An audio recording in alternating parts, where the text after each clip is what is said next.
हमारा आवाज आ रही है? Yes sir, आवाज आ रही है। कोई प्रॉब्लम्स वगैरह तो नहीं है, क्वेश्चंस वगैरह तो नहीं है? नहीं सर, वो बस आप वो ईडी करवाते हैं तो उसके लिए मैं आया हूँ बस। ऐसे बस ये एक सेकंड में ये स्टार्ट कर लो। चले ठीक है, let's so you can see the screen now. So let's start with this. This one is March 16, ठीक है? And again the plan is, this is the plan, ठीक है? We're going to start with this one, ठीक है? We're going to try and cover 2020, 21, ठीक है, in all these 10 days. Starting with this question, I'm going to go in the reverse order. We're going to start with probably the last question first. So let's start with this question, which is an organic question. So we've got this question. There are three compounds given, G, H, and J, and give the molecular formula of compound G. So that is kind of easy. What is the molecular formula? You just have to add up the total number of atoms.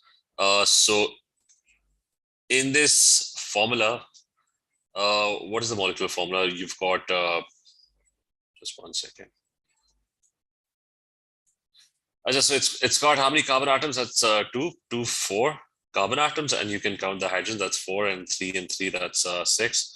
So that's 10 hydrogen atoms. The empirical formula of H, that is required. So that's you total the number of carbon atoms. That's 3 carbon atoms, 4, 5, 6, and then 7, 8. So you've got 8 carbon atoms, and you've got how many hydrogen atoms? That's 9, and 2, that's 11, and 1, that's 12. 12 and 6, that's 18.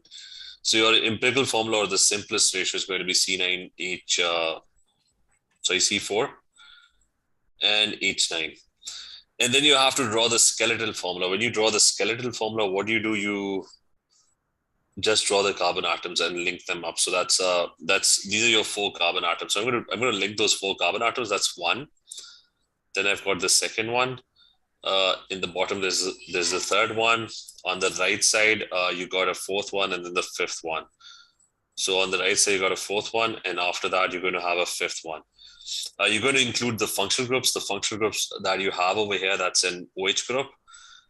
So we're going to put an OH over here. That's going to be my skeletal formula for this particular molecule.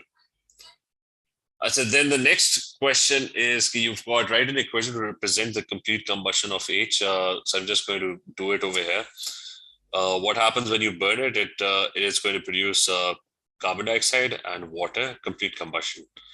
And there's going to be 8 carbon dioxide molecules and 9 water molecules. So if you try to balance that, that's 16 plus 9, that's 25 oxygen. So this would be 25 divided by 2.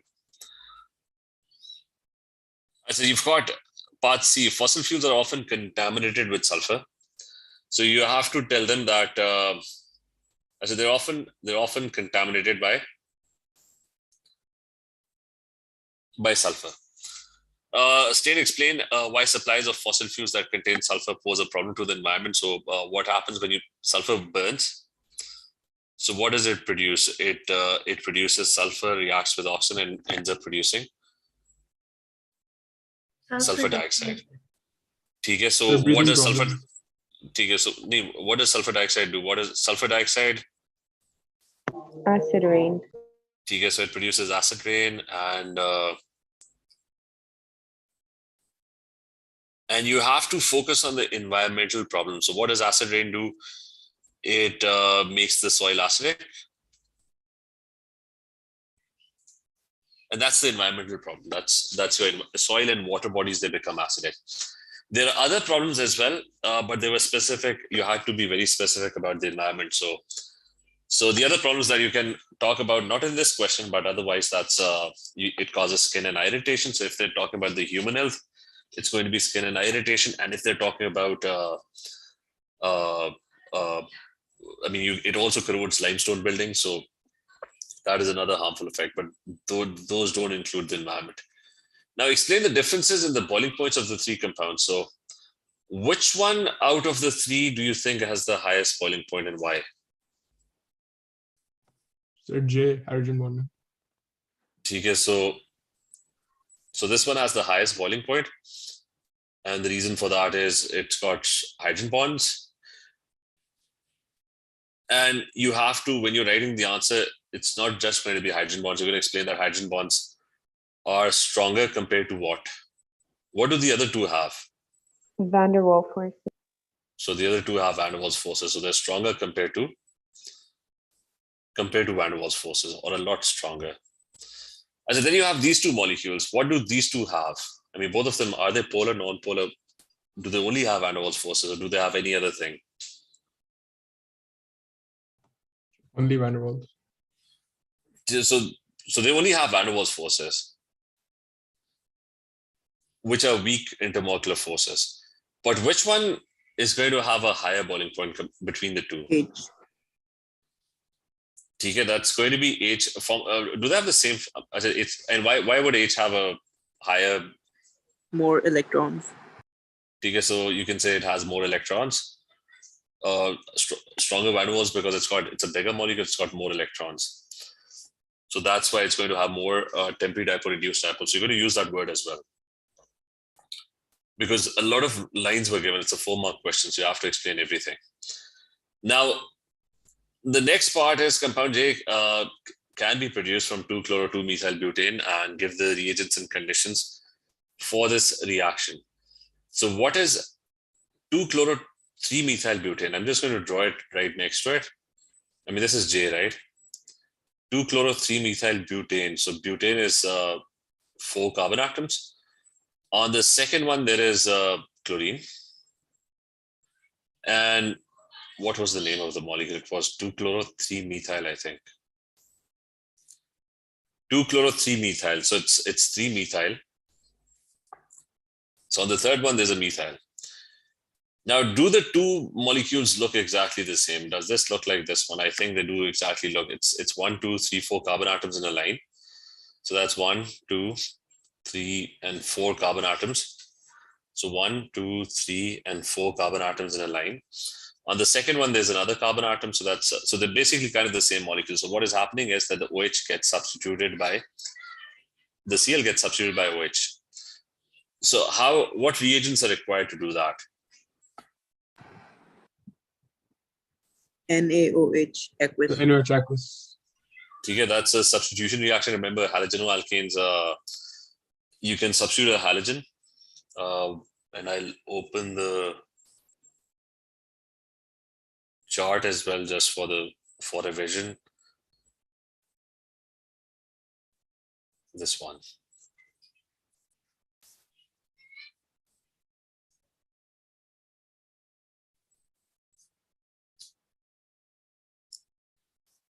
Here's this part. Halogenoalkanes, remember, the halogen can be substituted by 3 things. It can be substituted by OH-1, Cn-1, or NH3.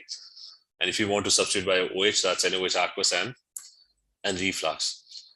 Those are the reagents for this reaction. So that was probably the last part. Give the reagents and conditions. So the reagent is NaOH aqueous and the condition is heat with reflux. Now, I said, is that the last question? I said, let's move to this one. You've got this molecule over here and he's reacting it with cold acidified K. We're going to solve the whole question probably over here. So he's reacting this molecule over here with cold acidified KMnO4. So what does cold acidified KMnO4 do? Diol. Diol. It produces a diol. It's going to do mild oxidation of an alkene. So this double bond over here, there's going to be mild oxidation and diols would be formed. So your ketone would remain. Ketone, remember, does not get oxidized. So the ketone kind of remains the same. But your 2 carbon atoms over here, the double bond would go away and OH groups will get added to it. It's going to form diols and that's mild. So that's mild oxidation. Now the other one, what happens? Sorry. So what happens if you hydrogenate this thing? Alkane. Again, it's a reaction of the double bond. That the double bond hydrogens are going to get added to it. So your ketone would remain as it is. And on these two carbon atoms, hydrogens are going to get added to it. So if I were to draw the skeletal formula, you don't show the hydrogen, so the double bond would just go away. And also remember that this thing also reacts with ketone, but that's not in your syllabus. The reduction of ketones by hydrogenation, that's not a part of your syllabus. So we're going to just ignore that. So you just focus on the double bond. The other part is NaBH4. So that is going to reduce which Secondary alcohol, ketone. Okay, so your ketone will turn into the double bond would remain as it is, and the ketone will turn into an alcohol. Okay, that is reduction, this part. That aldehydes and ketones with NaBH4, LiH4, they turn back into an alcohol. So double bond O, carbonyl groups, they turn back into OH groups. And that's reduction. So that is this. And what is this reaction? Alkaline iodine. What is that reaction? Hydrophone. Okay, that's an hydrophone test. What happens in an hydrophone test is you've got 1, 2, 3, 4, 5 carbon atoms. That's like if I draw the whole structure formula, that's 5 carbon atoms. There's a double bond O on the second one. So, and there's another double bond between these 2 carbon atoms. So that's the structure, and there would be 3 H's with this one. So the hydrophone test is going to be positive whenever you have a CH3, which is right next to a C double bond O. So for the hydrophone test, you need CH3, which is right next to a C double bond O. And what will the CH3 turn into? The CH3 will break off and it will turn into CHI3. So that is what your compound T is. This CH3 will break off and it will form triiodomethane, which is going to be a yellow precipitate. And what happens to this other carbon? That turns into a salt of the carboxylic acid because of the alkaline conditions. So the rest of the molecule remains the same, except this carbon atom over here, it turns into a carboxylic acid functional group, a salt of the carboxylic acid. So you're being asked to draw the 4 structures. We've already done that. Give the systematic name of compound P. So what was P? Where's P? I said this one. What, the middle one? What is the name of P? What would you call it? It's 5 carbon atoms. So pent 3 into O. Okay, so it's spent. And there is a double bond, right? So which side would you count from? Left side, right side? Left. Okay, remember the double bond O has a much higher precedence, so that's 1. This one is 2, this one is 3, and this one is 4 and 5. So it's obviously a ketone on the second one, and instead of AN, it's going to be EN because it's unsaturated, and it's going to be on the third one, so that's fine. So pen 3 in and 2 on. Now, what would you observe when compound P is reacted with 2,4-D and pH? So what is 2,4-D and pH? 2,4-D and pH is 2,4-dinitrophenyl hydrazine. That's a test for carbonyl compounds and aldehydes and ketones, and it will give you an orange precipitate. So that is what you're going to observe. When P is reacted, because it is a ketone, P over here is definitely a ketone. So the observation is going to be an orange precipitate that's going to be formed because it's a ketone.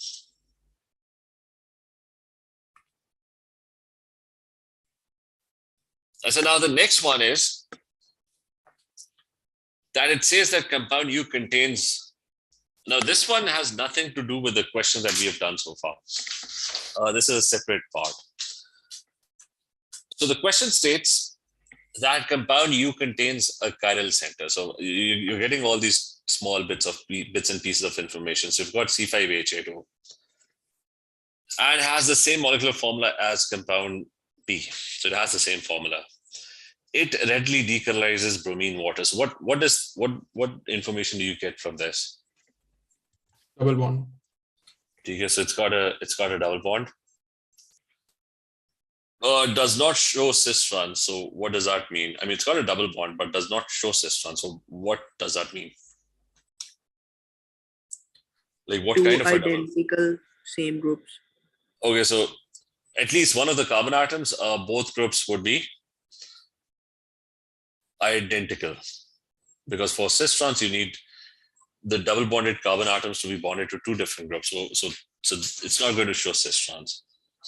It's heated under reflux in potassium dichromate 6, the organic product. So this is the organic product of oxidation. Dichromate 6. So after oxidation, you're given the infrared spectrum. And to analyze this, you need the infrared table for absorptions.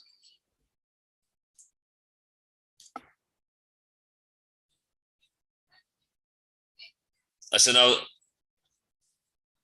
this is your infrared spectrum table, the new one.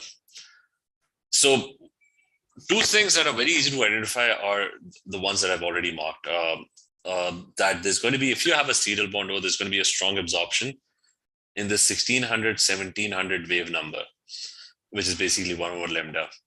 So if I go back to the question, I've got a pretty strong absorption in the 1600, or I guess that's 1700, right? Somewhere close to that. So this one is definitely what? It's definitely serial bond.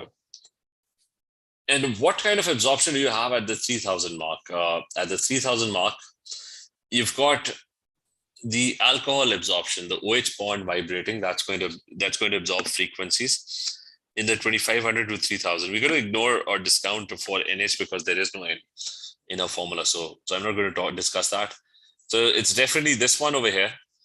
I mean, this absorption over here is definitely an OH absorption.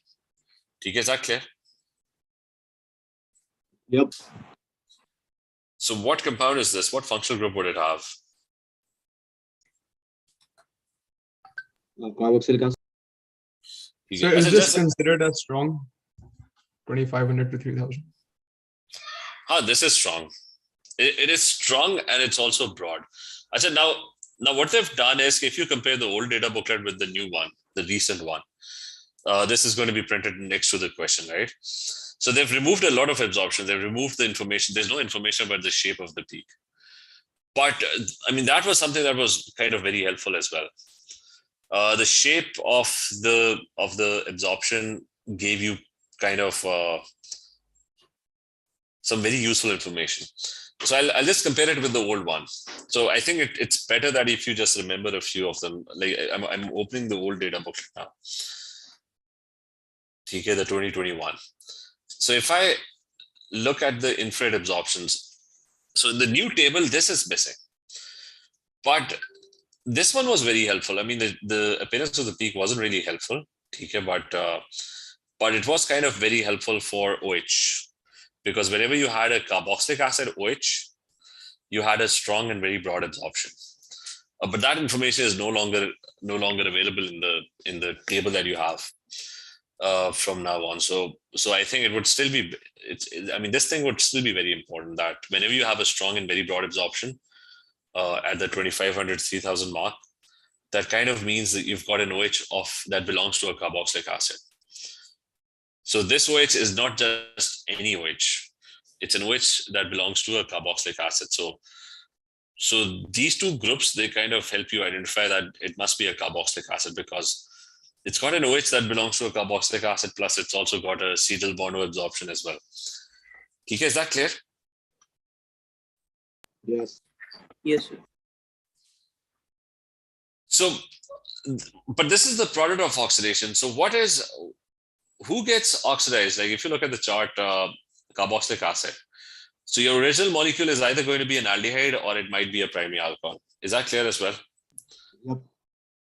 Because the product that you're getting is a carboxylic acid. So we're going to go back, and we now know that this C5H8O, it might be a primary alcohol or it might be an aldehyde. So we've got all our information now. We know that it's got a double bond. We know the double bond is not going to form cis trans. So I'm going to write all the information that we've got about C5H8O. So we know it's chiral.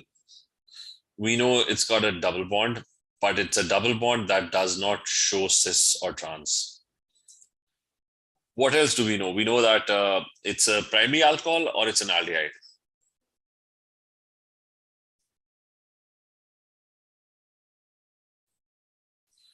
Because the product is a carboxylic acid. The product is a carboxylic acid for oxidation, so it must be a primary alcohol or an aldehyde. And what else do we have?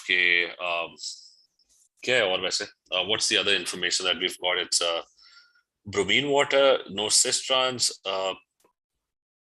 Did he mention anything about iodoform? No. So maybe because it's heat under reflux. So that means, but it could be both. It could be aldehyde or it could be primary alcohol. Because if you even heat an aldehyde under reflux, it will still give you carboxylic acid. That just means the reaction is complete. Or if you start with the primary alcohol in reflux, you will end up with a carboxylic acid. Both cases, you're going to end up with a carboxylic acid. You would only distill if you want to stop at aldehydes. Is that part clear? Oh, yeah. So that's it. That's the only information I think. I'm just trying to figure out if there's any other information that's given about this question. Did he say that it's chiral? It is chiral. Okay, so it is chiral. So let's try and figure out what C5H8O. They're asking you to draw the structure. So first thing is it is chiral. So that means that one of the carbon atoms is going to have four different groups. Then it's got a double bond, a carbon, double bond carbon as well. I'm going to make this carbon chiral. And I'm going to add a double bond as well. So it's got a double bond as well. And that double bond should not show cis trans. So what I can do is I can put H's over here. Right? So what am I left with? I'm left with, what am I left with? I'm left with 3 carbon atoms. So that's, I've got, I can put an OH here, but not over here. Just a second. So I want to make this, as another question is, I want to make this a primary alcohol, right? Or an aldehyde. And this has to be chiral. So 3 carbon atoms, I can put a CH3 over here. That's our 4 carbon atoms. I can put an H over here. That's fine. And what I can do is, I'm left with a 5th carbon atom. So what I can do is I can make the 5th carbon atom my primary alcohol. Remember, I have a choice between primary alcohol or aldehyde. So at the moment, I'm making it a primary alcohol. So does this molecule fulfill all the conditions? Like, let's ignore aldehyde for a moment. For a moment, let's ignore aldehyde. There are 8, 9 hydrogens. Okay, so the only conditions that is not met is, the first one is met. It's chiral. So you got a chiral center. You got 4 carbon with 4 different groups. You got a double bond that's not making cis trans. You got that as well.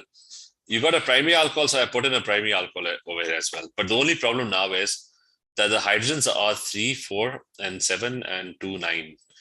So it probably is not a primary alcohol. Instead, it would be an aldehyde. So let's get rid of the primary alcohol and put an aldehyde in its place. So will my formula work now? It's so are the hydrogens, that's 3, 4, 5. I said there's 1 H that is missing over here. So that's 1, 2, and 3, that's 5, and 6, and 7, 8. So this is exactly the same. And all the conditions are met. Is that clear? Yes. Could you go up for a second? Haji. Like, where did you get that? It's C5H8. That's given. That's he says that compound U contains a chiral and has the same molecular formula as P. Yeah, so that was already given. Okay. So is this clear?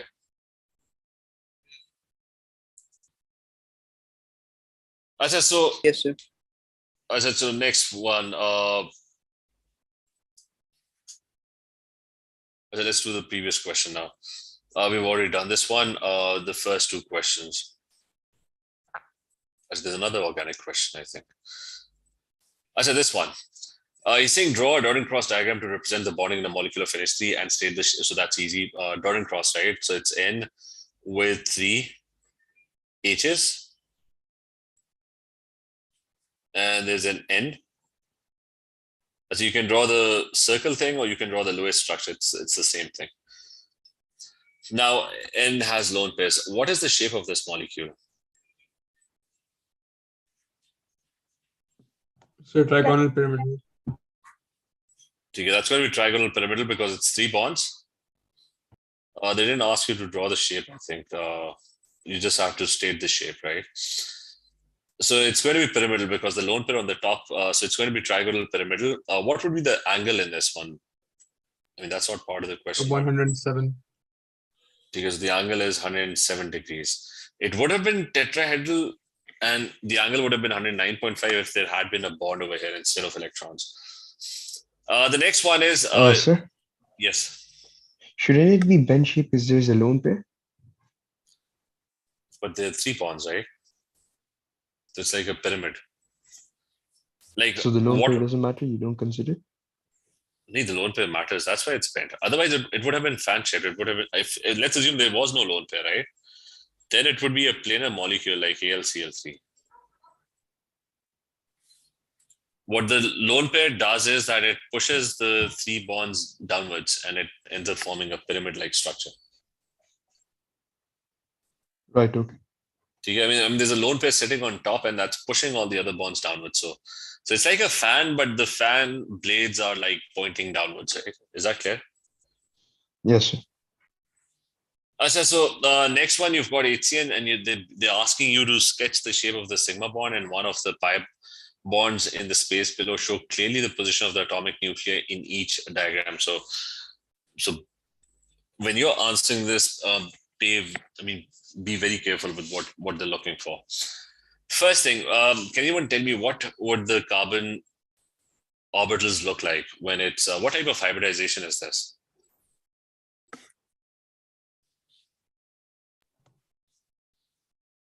I mean, they didn't ask for it, but what is the hybridization?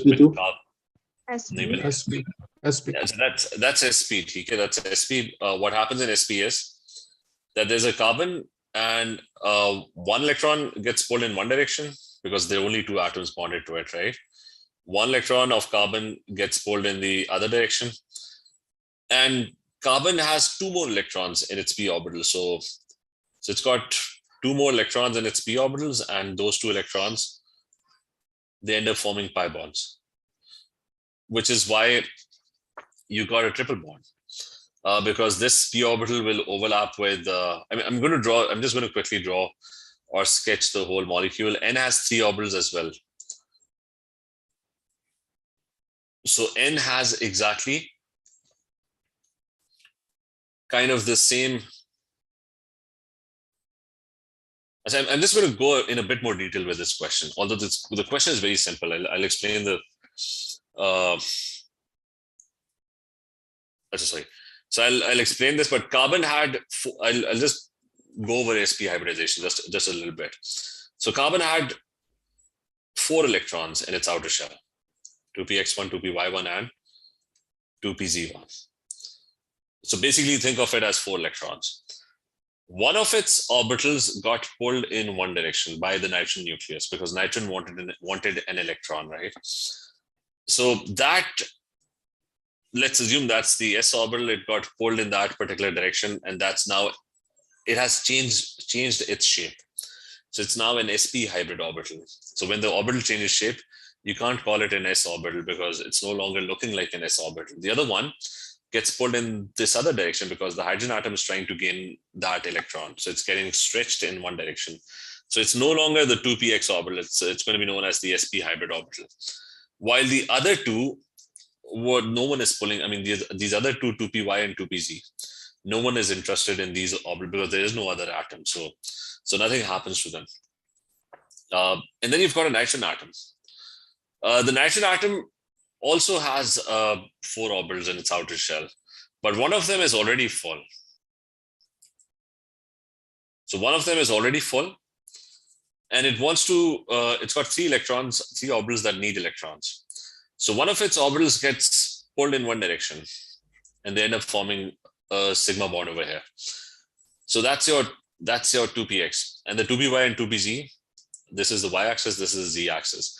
So they're going to form 2 pi bonds. The blue ones would overlap, and the green ones would also overlap, and there's going to be 2 pi bonds formed over here because you've got 2 spare orbitals, and they would start overlapping with each other, and there's going to be a triple bond. So now coming back to the question or the shape of the sigma bond, etc. It's a very simple question. They're not going to go into that much detail. So the simple explanation for that is you need to show carbon and hydrogen overlapping. What kind of orbital does carbon have? It's going to be, so what kind of orbital does hydrogen have? That's an s orbital, right? The electron is roaming around in an s orbital. And let's assume that this is your carbon atom. So one of the electron of carbon is getting pulled in one direction. That's your sp hybridized orbital. So one of the electron is getting pulled in this direction. Eventually the 2 electrons would overlap, and they're going to merge in the middle, and you're going to get something like this with 2 electrons right in the middle. That's going to be your sigma bond. In a lot of cases, you can just get away with just whenever they ask you to draw a sigma bond. In a lot of times, you can just get away by just drawing 2 nucleuses and showing that the electron density lies exactly in the middle. And then you have to draw a pi bond.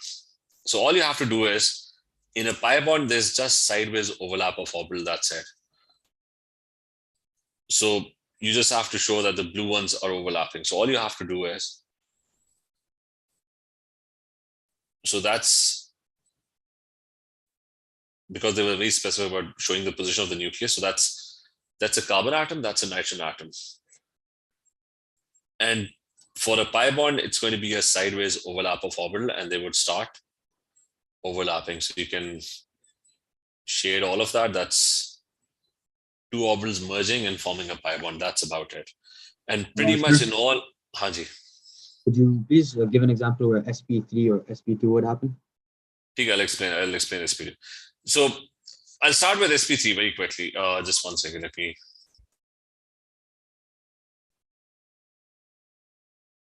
go over this very quickly.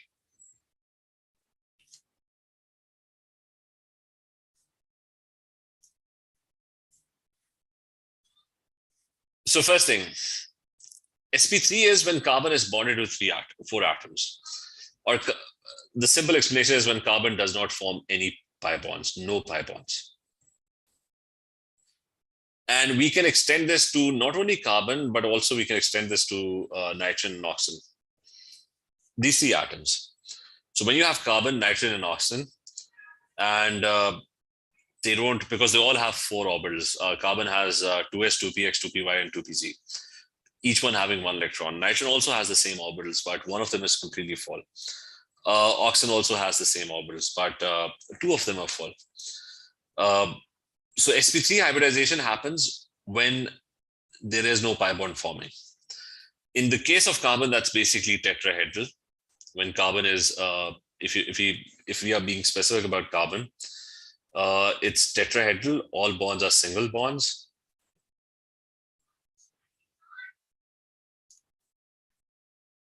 So Sp3 hybridization is simple. That carbon had 4 electrons, right? Carbon had 4 electrons in its 4 orbitals.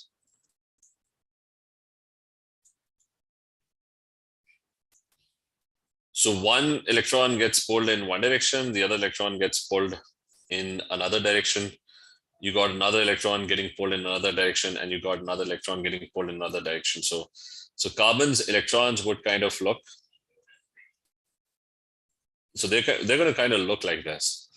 For example, in CH4, the CH4 or the hydrogen nucleus would be trying to pull those electrons towards itself. So you would have hydrogen atoms.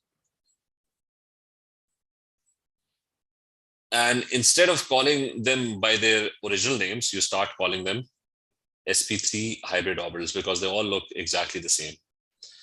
So you start giving them different names. TK, is that clear?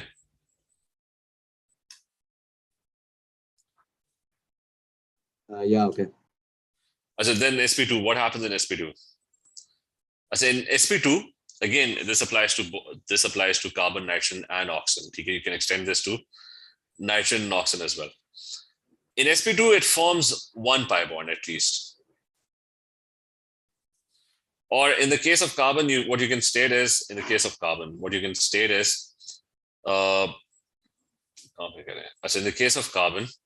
just a second, let me write it here.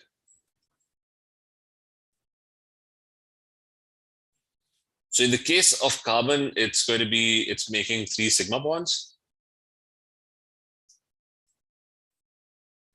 plus 1 pi bond. Or it's bonded to 3 atoms.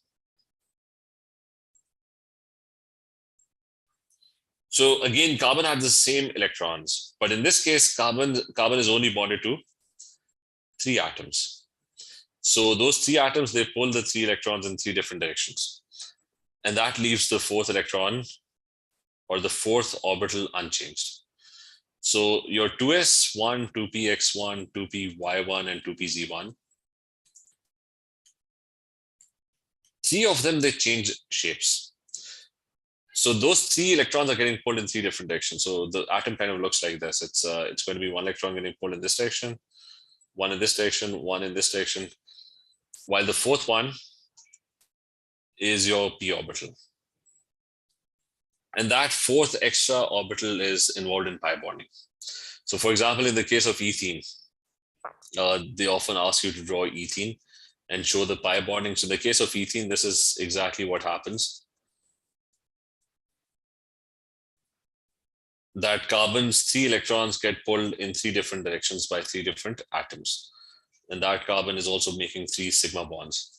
While the 4th electron is not doing anything. And that 4th electrons, they start overlapping to form pi bonds. So that's why you get a single pi bond. TK, is that clear? Yep. And that's going to be fan shaped. That's going to be trigonal planar, and that's going to be 120 degrees. And then you had, one second.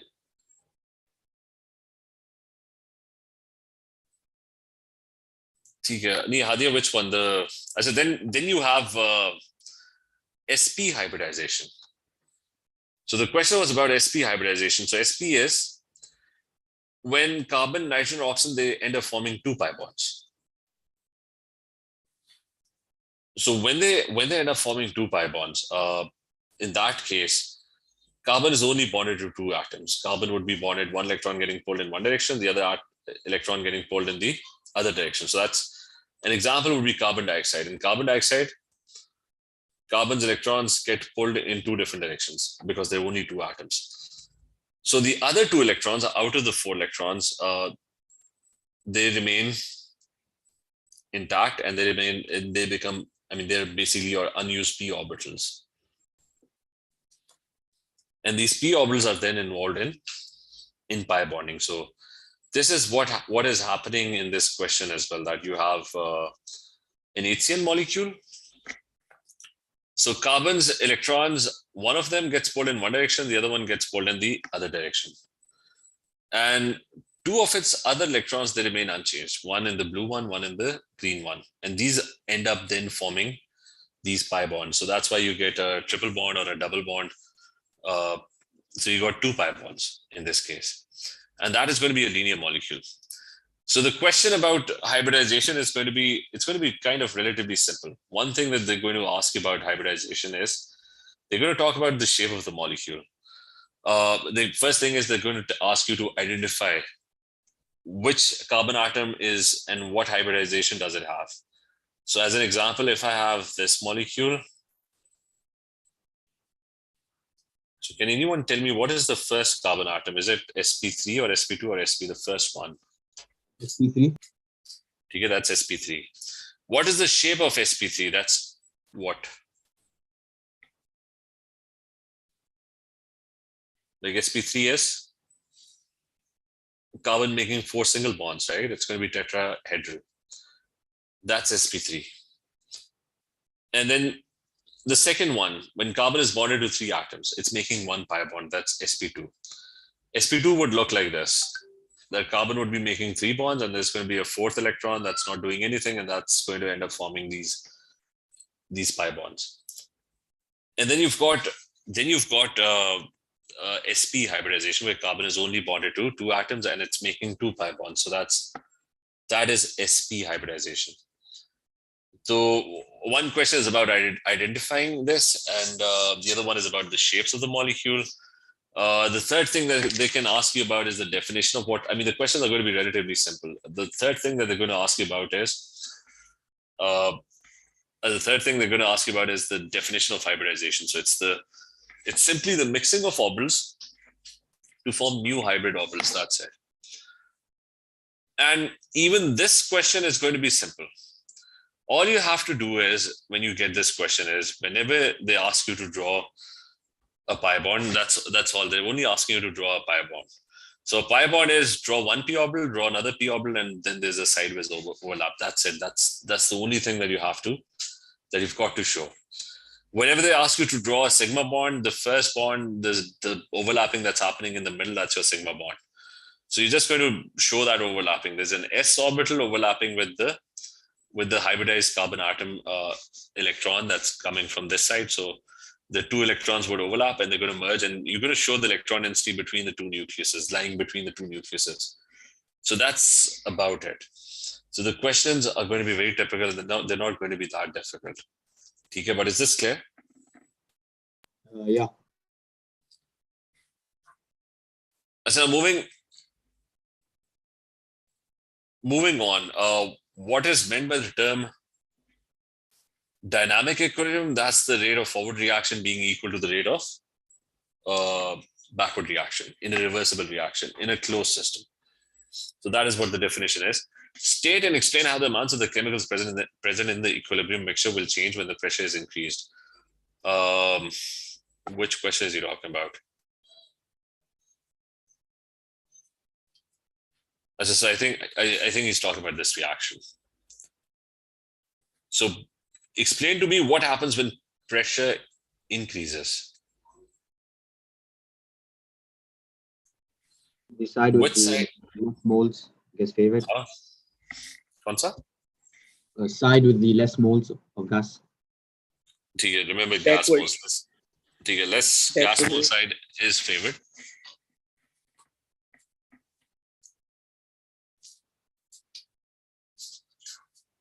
And which is what side? Which is backward, right? Backward or forward? Backward. Backward is 3. And remember, count the gas moles only. All of them are gases, by the way. But this is going to be 3.5, and that's going to be 4. So this is your less gas side. So you're going to state that it's going to be the backward reaction. So what happens to the amount of, because the question was very specific, it was about the amount of chemicals. So the amount of CH4 and NH3 and O2 will increase, and the amount of HCN and water molecules, that's going to decrease. TK, is that clear? Yeah. I said now you've got to sketch a Boltzmann distribution on the axis given below and use your diagram to explain how the platinum catalyst increases the rate of the reaction. So the Boltzmann distribution is a typical sketch that looks kind of like this. Maximum molecules, the number of molecules, the height is the number of molecules. So that is your average energy. So it's going to have the maximum number of molecules around the average energy. And at very low energy, the number of particles would be very less. At very high, the number of particles would be very less as well. Now the question is about catalyst. So what you're going to do is you're going to put a catalyst. There's going to be a line for activation energy. So any particle having energies greater than molecular energies greater than this point, they have sufficient energy for effective or successful collisions. So they have the minimum amount of energy required. So what does a catalyst do? How would the graph be different if we had a catalyst? Increases the EA. It Brings down the activation energy. So the catalyzed reaction will have a lower activation energy. So the number of particles that can now participate in a successful collision are going to increase. So that's what you're going to write. That first thing is the activation energy decreases, and you're going to mark those lines on your graph when we add a catalyst.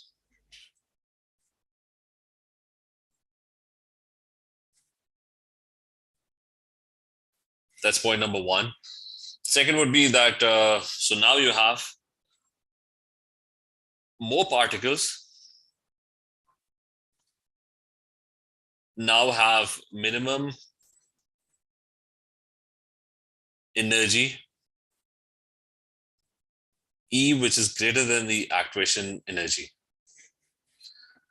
Hence, the frequency and this frequency of successful collisions, or frequency and effectiveness of frequency and successful collisions, they both increase.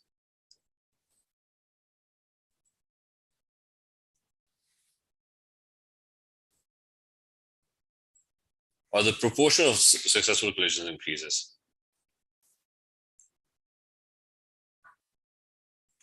So basically you have more successful collisions now per unit time. So the proportion of successful collisions or the frequency of successful collisions, they both increase. So what's the next one? You've got this reaction, and this is, give the name, what mechanism do you have for aldehyde and ketones? And what name is given to this reaction? Nucleophilic. Okay, this one is nucleophilic addition. Okay, it's this one. Aldehyde and ketones, HCN, NSCN catalyst, you undergo nucleophilic addition, which is, here's the mechanism as well. You have to exactly draw this mechanism. The carbon-oxygen bond is polar. The carbon has a slight positive charge, so the CN minus one is going to attack that carbon positive, and the electrons over here are going to get repelled. And it will form, the lone pairs will accumulate on the oxygen, and the next step, it's going to attract the H plus one. So this is exactly, and remember the lone pair is on the C. Everything has to be exactly the way as shown in the diagram over there. So that's the first step. Next step, the oxygen on the top, the CN bonds at the bottom, and there is CH3. And then you have an H plus one coming in that's going to join in, and then your cyanohydrin is going to be formed.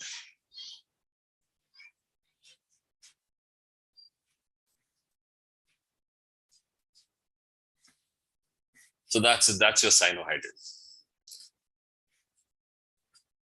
So what's next? We've got a moles question now. So we're going to try and do this very, very quickly now. So the question states that there's 5 grams of spathos that reacts with an excess of hydrochloric acid, and then it's filtered. The filtrate was made up to, so this is what's happening, that there's a spathos which has iron 2 ions. So he's saying better to draw a small sketch. You got spathos, and it's got Fe2 plus ions. I mean, it's got iron 2 carbonate, which is this thing. It's reacted with hydrochloric acid, so I'm assuming it all dissolves and reacts, and then filtered. And so whatever happens, you got a 250 cm3 solution at the end. So spathos is dissolved, 250 cm3 solution is formed, and out of that 250 cm3, 25 cm3 sample, which is solution requires this much dichromate 6. So you got a 25 cm3 solution that contains iron 2 plus ions, and from the top you're adding dichromate 6. And the first part is how many moles of dichromate 6 are being added. So you're given the volume and the concentration. So make sure when you're writing the answer, show the working properly. That's going to be concentration times volume. So it's going to be 0.02 multiplied by 27.3 divided by 1000. So what do we get for this? 5.46 into 10 raised to power minus 4.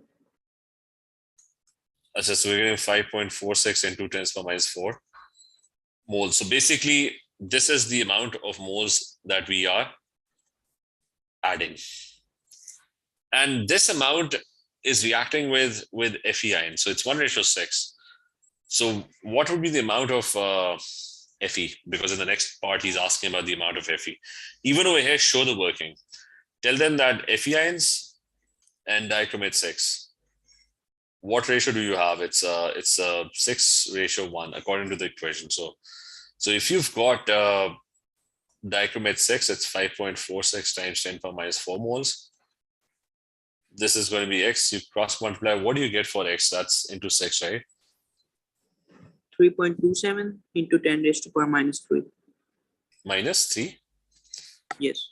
So I found the moles of iron ions in the solution, 3.27 times 10 to the power minus 3. What's the next part? He's asking about calculating the moles in 250 cm3. Remember, the moles that we have calculated, that belong to just 25 cm3. So in 250 cm3, the amount of moles is going to be 10 times that. So it's going to be 3.27 times 10. And that's going to be 3.27 times 10 to the power minus 2 moles. So I finally figured out the amount of iron ions. Use your answer to calculate the mass of iron 2 carbonate. Now I know that the iron ions has these many moles. And where were all those iron ions coming from? They were coming from the iron carbonate that was dissolved. And that's 1:1, right? It's 1 dissolves to form 1 iron 2 plus ion. So the amount of iron carbonate will have the same exact moles. And you can multiply it by the MR of this, which is going to be what, 55.8 into 60, 12 plus 16 into 3. So how much mass do we get for this?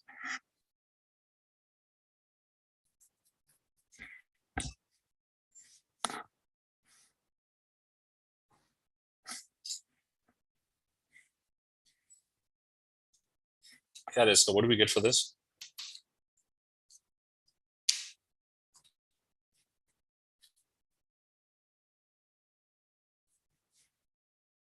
Essen, Aisha, side. Yeah. 3.78. So you're getting 3.78 grams. And the final part is it's a 5 gram sample initially. So what is the percentage? It's going to be 3.78. So you have a question, repeat कर देंगे please. Microphone again. You have a part, the last part, right? Is this clear? I mean, start say you got dichromate 6 moles, right? According to the equation, the moles of iron ions, there was iron ions in the solution that was 3.27. That's 1:6, right? So the amount of iron ions was 6 times more, right? But that was in 25 cm3. So we were able to find the moles of iron ions in 250 cm3, right? You clear? By multiplying it by 10. Is that clear? Clear? Yes, sir. Yes, now the next part is, where did you get all the iron ions? The iron ions came when iron carbonate was dissolved, right? Right at the beginning. Spathos ko dissolve kiya tha, that gave you iron ions in the solution, right? So what is the ratio? Where did the iron ions come from? Spathos, which is iron carbonate or impure iron carbonate that was dissolved to give you iron ions. What's the ratio between the two? That's 1:1, right? Because if one of them dissolves, it's going to produce 1 iron ion, right? Yes, sir. So I know the moles of iron ions, and I know all of that is coming from spathos, which is FeCO3. So if you have 3.27 times 10 to the minus 2 moles, on the other side, you're also going to have 3.27 into 10 to the minus 2 moles as well, right? And you have to find the MR. So you multiply by the MR of this thing. And that's going to give you your mass. See? Okay, sir. Yes, sir.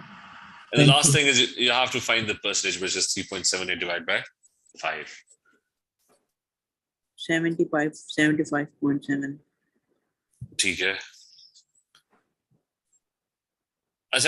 Why does just let's do this quickly orally. Why do the atomic radiuses decrease across period 3? What happens across the period?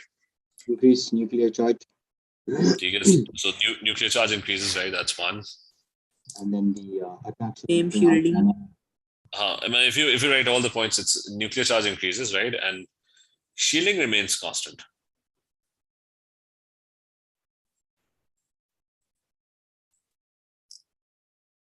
So you have the same number of shells. So because of that, there's a greater attraction. So the second point would be, hence there's a greater attraction between the nucleus and the electrons, and the atom size decreases.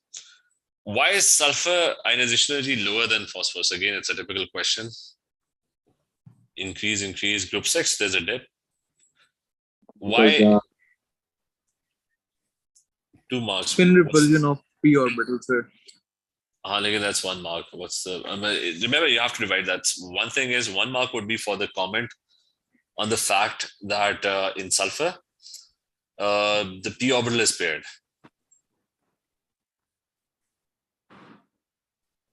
so they're shielding. This repulsion. P orbital is paired. That means Okay. while in phosphorus, the p orbital is unpaired. Like phosphorus has 3p3 as its electronic configuration. Sulfur has 3p4. But anyways, that's going to carry 1 mark, that you have to tell them that in sulfur the p orbital is paired, while in phosphorus the p orbital is unpaired. And that's why there's going to be spin pair repulsion, which makes it easier. Because it's paired, the electrons are going to repel each other. Spin pair repulsion. And that's the reason why it becomes easier to remove electrons. And why is sodium a better electrical conductor than phosphorus? But that's an easy one. I mean, you have to refer to the structure. Why? What does it have that phosphorus doesn't have? Mobile electrons, maybe? Okay, so you're going to tell them that it's a giant metallic lattice with mobile electrons.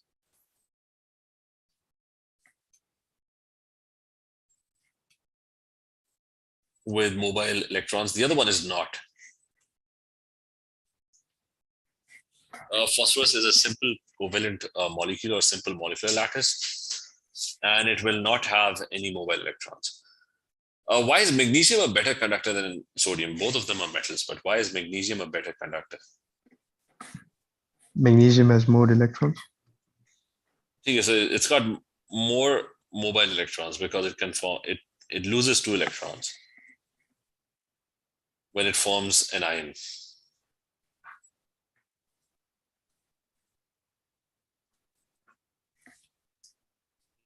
So you've got this thing, nitric acid, and he's reacting Mg. And what happens when Mg reacts with an acid? What 2 things would be produced? Metal plus acid, what do you get? Magnesium oxide and nitrogen dioxide. Magnesium with nitric acid. It's a simple acid metal reaction. What would be the product? It's going to be a salt, MgNO3. MgNO3, which MgNO3 twice, plus H2 gas. So this one is MgNO3 twice, and that's going to be your H2 gas. Now that MgNO3 twice turns into MgO and water. What are C and D?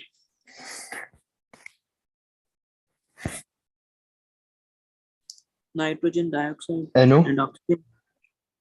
The NO2 and O2.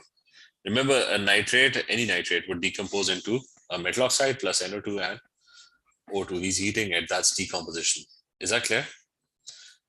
The reason you're getting water is because it's aqueous. So that's obviously you're going to get water vapors because it's aqueous. And what kind of reagents you have to give the formula? We've already given that. What is the reagent that's going to be added to magnesium nitrate so that it forms a white precipitate? Like if I've got Carbon dioxide. Think about ionic precipitation. When I have a big beaker and that's got magnesium nitrate, right? That's a very soluble compound.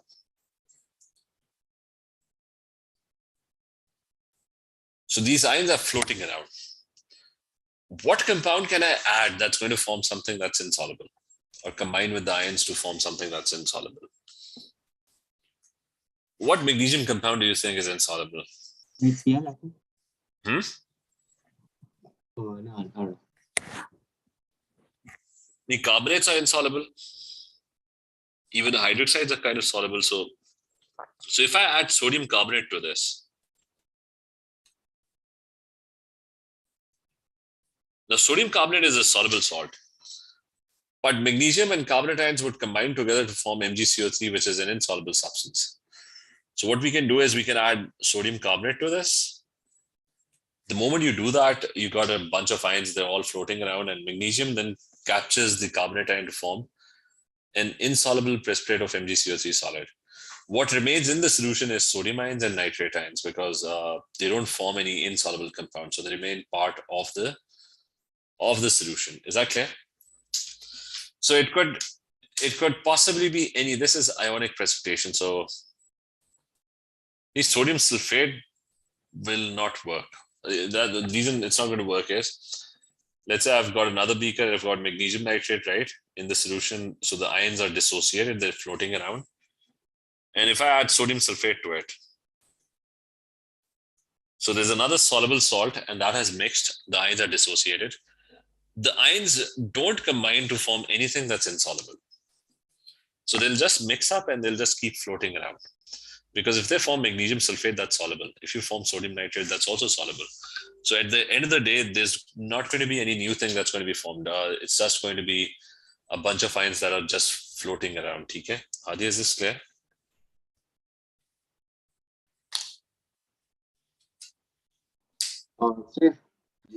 Sir, is there like a chart or anything which says which ones are soluble and which ones aren't? नहीं वो उसमें है ना, look at the, where's the, one second, नहीं where's the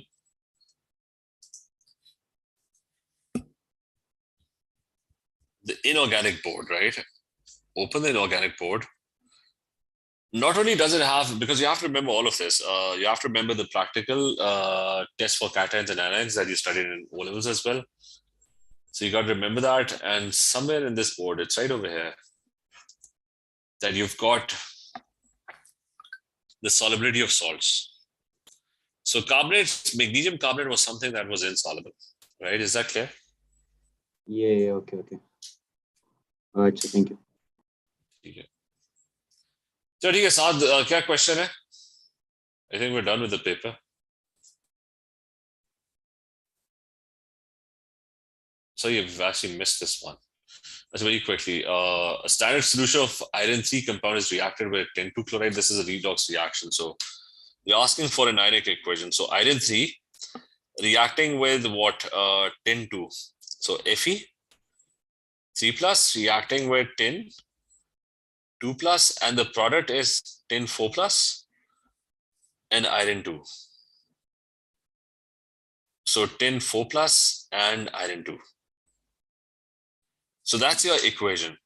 And it has to be balanced, but it's a redox reaction. So whenever you have a redox reaction, make sure 2 electrons are lost over here.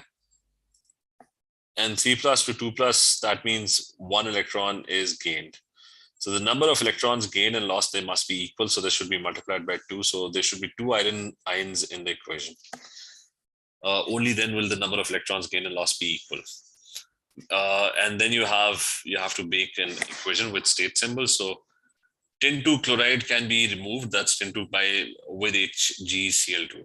So tin 2 chloride, what's the formula of tin 2 chloride? That's SnCl2. What is the condition? That's aqueous, right? It's given over here. What is the condition of tin 4 chloride? That's also mentioned over here. That's tin 4 chloride is also aqueous. And he's saying that it forms a white precipitate of Hg2Cl2, so that's a solid. So that's it. Saad, आवाज आ रही है क्या question है? Sir, the activation elements ये वाले बस वैसे ही देखना था. अच्छा, बस इसमें वही है कि what happens is you've got a Boltzmann distribution. So there are certain, you've got, these are your energies, and that's the number of particles at that particular energy. So at very high energy, you have very few particles, but these are the particles that have energy that is greater than a minimum energy, which is the activation energy. So they would be traveling very fast, they would be colliding very vigorously, and they would have a very, very strong reaction. The moment you reduce the activation energy by adding a catalyst, so these particles would also now have energy that would be sufficient to start a reaction. Hence, the frequency of successful collisions would increase. You'll have more successful collisions. So we're done with this. This is M16 question paper 2. So just make sure we're going to do the next one, which is going to be. So which paper was this? In the cover 2016. That's February March 22.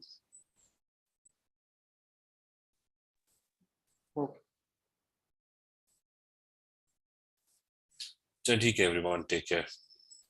All right, so assalamu alaikum. Have a nice day. All right, sir. Allah Hafiz.